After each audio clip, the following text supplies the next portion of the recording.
Hey everybody, Dr. Red here, and we are live with some Hand of Fate. Hand of Fate is an action role-playing adventure game type deal. It's developed by Defiant Development, a weird one to say. It's on Linux, Windows, OS X, PS4, Xbone. It was released 2015, so it's definitely older at this point in time. But recently they've announced that they're working on a sequel, go figure, Hand of Fate 2, which will hopefully be coming out sometime 2017. That being said, I have played through the tutorial at this point in time, just the first couple of missions, just to see what we're getting into, and I love the idea of this game. As a concept, it's fun. I'm not sure what it is exactly about it that I'm enjoying so much, but it's a dream to play. So let's get the show on the road. We're just going to go through story mode. Only did the first 2 levels in air quotes here. It's not just the levels that matter, but I'll get a bit more into that as we continue. Alrighty. So as you can see, we have done the Jack of Dust, Jack of Skulls. Now we have the option to do the Queen of Dust. Goes over here. It shows you what we're going to have to deal with. And challenges, those, the Rockfall and the Good Fortune, those are cards that are, kind of sounds like the Rockfall is going to be kind of a hindrance to us, and the Good Fortune will be hopefully pretty fortunate. But there's also a curse. In combat, the player's movement speed is reduced by how much gold they possess. The more money you have, the slower you move. In this case, that's why Good Fortune might be bad, because if it's just loading us with cash, it's going to be slowing us down. Bold woman, this one. We're going to go into the deck builder, which might be throwing you off a bit. She took up arms, organized her people, and vowed that in a country where death had gathered, she would be the one dealing it. Cool. Anyways, as you progress throughout the game and do different objectives type deal, you unlock more cards. I don't want to deal with the actual building of the deck, so for now, especially this early, I'm just going to be going with pre-built. So same thing, we're going to be good to start the game, and this is going to be the crux of the gameplay pretty quick. First of my symbols. There we go. Oh, Good Fortune, yeah, it's just gain a shitload of gold, okay. So he'll do his fancy Magic Man. Oh, his hands are kind of weird looking. Ugh.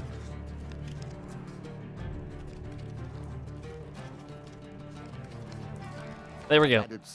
It looks a little bit complicated, but from what you can see on the screen is you see the little green figure right here? Cool. We're learning things. I'm the little gold figure here. I can rotate, choose my path. Somewhere on the level there will be a staircase. The staircase, as you can imagine, will progress us to the next level. So let's just advance down. Mr. Lionel. At the bottom left, you know how we just lost food? Every spot we move, we're going to lose 1 food. So we're going to have to keep track of our resources. There's gold, health, food, items, etc. Mr. Lionel, whilst enjoying your evening meal at the local tavern, a strange old man takes a seat next to yours. He taps your shoulder quite painfully with his wooden staff to get your attention, and you notice that he appears to be a goblin, poorly disguised as a human. I love his mustache. His wizened face grins at yours with a hint of madness. My name is Mr. Lionel. If you give me what I need, boy, I'll conjure you up your heart's desire with this wizarding wand of my own creation. He cackles uncontrollably for a few moments and sits patiently, waiting for your response. I'll give him some food. I don't have the 20 gold yet to give to him. He considers the bread seriously, or placing it carefully in his coat pocket, seemingly satisfied. Mr. Lionel taps his staff on the ground and a shield materializes at your feet. There you go, old bean. His smile is a warm grin that reveals all his chipped and yellow teeth. Your face reminds me of my son. I haven't met you before, have I? God, I hope not. We're drawing equipment till we get a shield, by the way. Boom, picked up a shield. Oh yeah, and since we gave him bread, we did lose one of our food, so we're going to have to keep track of that. There we go. Even going back this way, I'm going to consume food, even though we've been on that card before. Ooh, a helpful priest. Priests, gods, and eternal damnation. You meet a wandering priest who greets you in a friendly manner. For a small share of your provisions, I will bless you in the name of the old gods. 8 food's a lot, but I feel like we're in a generous mood today. No matter what, we're going to succeed, but there's a chance at a huge success. Select your desire. Just a success. It's something. He says a few words in the language of the old religion and gently touches your forehead. It is done.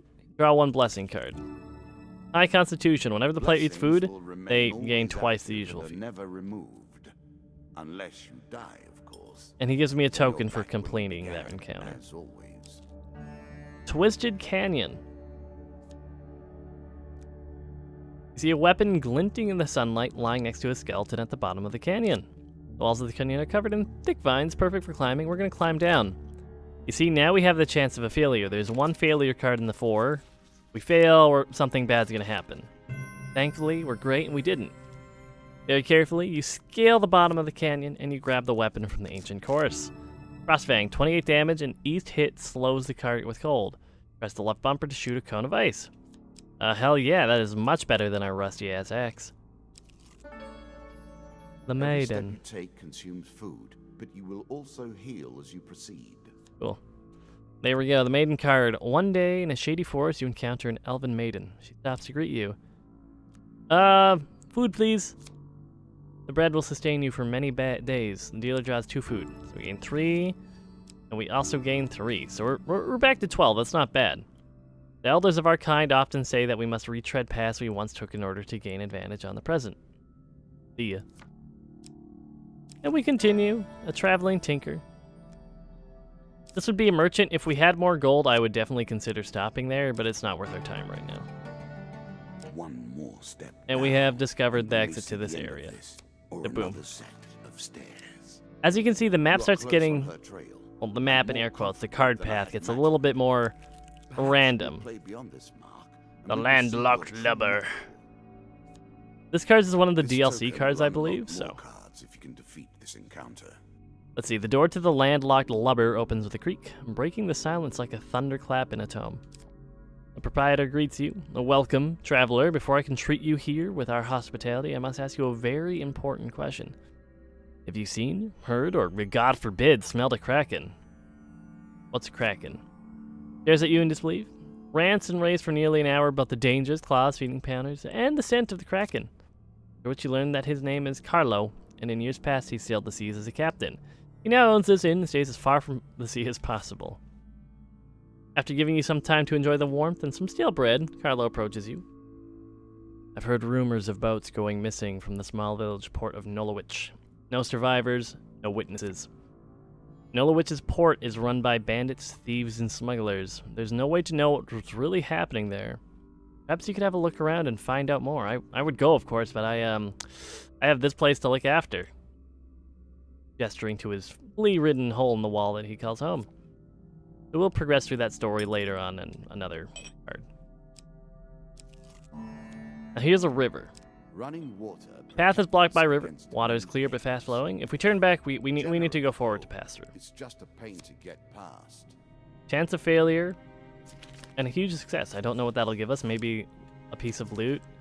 Ah, so close to it. A light armor makes crossing relatively easy. Reach the other side, cold, wet, unharmed. We didn't huge success, so we didn't get the bonus token, but I think we're gonna go up now. Same spiel here. We haven't made any gold. There's no point in us stopping and we can't buy anything. Indecent arrival. There's a token in it for you if you win. You are minding your own business in a local tavern when suddenly 3 masked men burst through the doors, grab a young man from the bar, and manhandle him outside. One patron bursts out in protest, but is quickly silenced by the solemn stares of all those around him.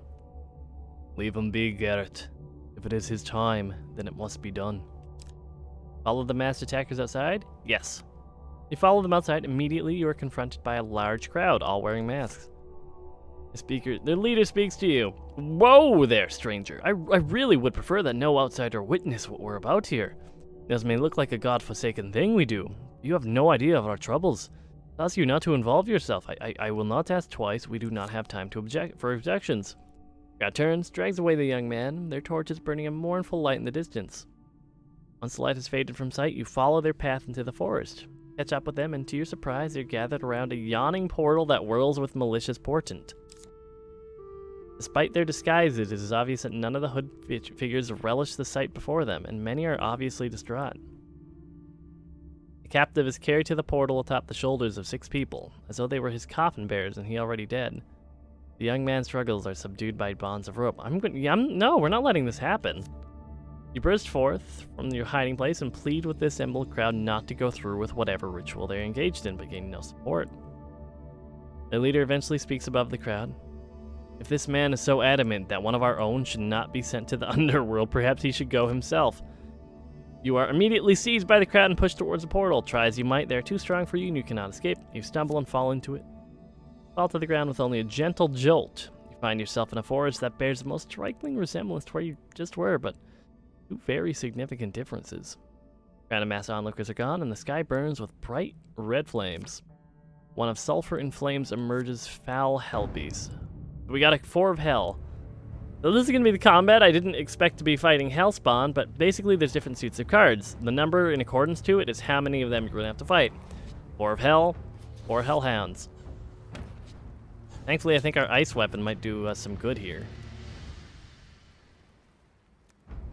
If you have a weapon ability, it's just on left bumper. Combat itself is very Batman. If you ever played any of the Arkham series, you have your counters, your rolls, all that lovely stuff. Attacks you can't counter will be in like the little red outlines, but if you can, tapping Y will get your counter going. But here's the thing, while it is the Arkham combat, it's very simply done. It's serviceable. It gets what it needs to do across, but as you can tell, even just from the animations, it's very basic. It is definitely not the focal point of the game, and in the sequel, I feel like it is the area that is in definite need of the most improvement. It looks like we're fine. After you destroyed the last Hellbeast, the portal stirs back to life. You're lifted off your feet, sucked into the vortex before being deposited back in the leafy forest you were ejected from. Card's token is now ours. Cool. Continue that on another day, apparently. Queen of Dust. Jesus, we found the boss really quickly this time. Turn to rotten enterprise. You may win this battle and send the queen to her rightful end. Yet, what have you gained in the process? The Desert Queen is more lethal in battle and harder to kill than a regular bandit. Her blades are sharp, and she's frequently protected by a powerful crossbow. Win this and claim my token. So this is going to be the boss fight type deal of the level, so it shouldn't be... we're still early in the game. It shouldn't be that hard. We might have a little tiny bit of a challenge here with just a bunch of... or 2 other dudes maybe, but we'll definitely see how this works out for us. There she is, hanging out with the giant crossbow. I see what they were talking about now. It's fine. If we're aggressive, we won't have to deal with it too much.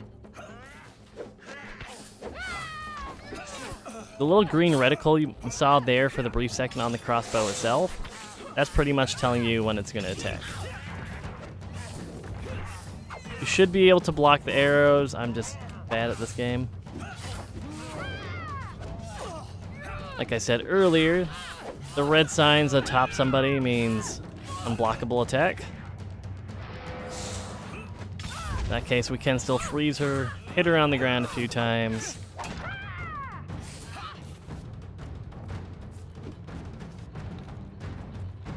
And I'm not sure, I guess we have to kill the crossbow too. Which makes sense, I suppose. There we go, that's that problem solved, and she will have dropped, well, the card. So as we hold it up into the air and grasping at it, we're fine. We have beaten the level, and we will be awarded justly so. I suppose. So often those who beat plowshare to sword die by the grim instruments of their industry. Cool. Still, she fought well and bravely, which is all I expect from my pawns and players. In this case, we just got like the goblet. I'll be able to show you a bit more how that happened, but we get better counterattacks, better stuns. Our starting gear is going to be better, but on that same note, all the enemies we've been fighting are going to be a bit more challenging. Either stronger, gaining new abilities, so at least the game tries to improve with you, which is definitely a cool mechanic. But the reason we unlocked the goblet itself is because we did all the missions in that row. You have earned the first of the symbols of my power and Hey, passed the thanks, first man. gate. There is no turning back now. Previously I was merciful, but now I cannot be. It is begun. I There we go. crafted each of these cards over the course of years. You have taken them from me in mere moments. Some better healing potions, some accessories, more charity cards. This is from the devil one I think we did. Or, I mean, no, landlocked lubber. So now we can eventually have the Smuggler's Wharf encounter. Same thing, another underworld thing, because we were kind of in hell, or whatever we're calling that area. And the Bandit Queen, we unlock the new fight, the next new fight, the Jack of Plagues, and just a few more cards to interact with. Battle at Brew Keep, Field of the Poppies, Sleep in the Forest. Don't remember what we unlocked this one for.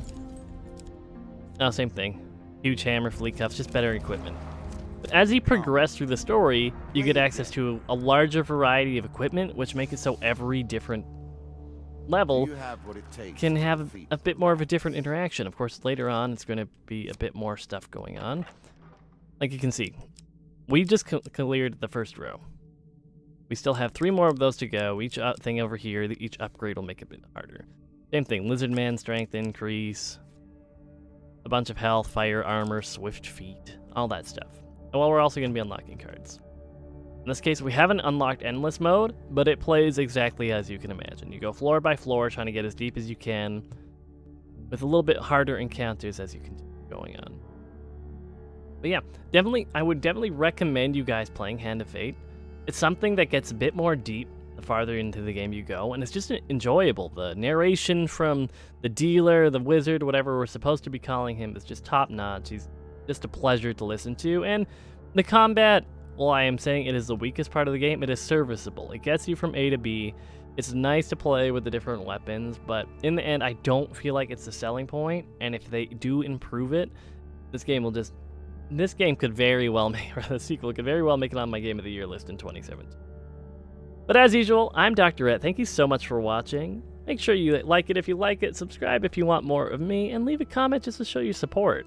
But for now, I'm Dr. Rhett, and I'll catch y'all next time. Bye for now, everybody!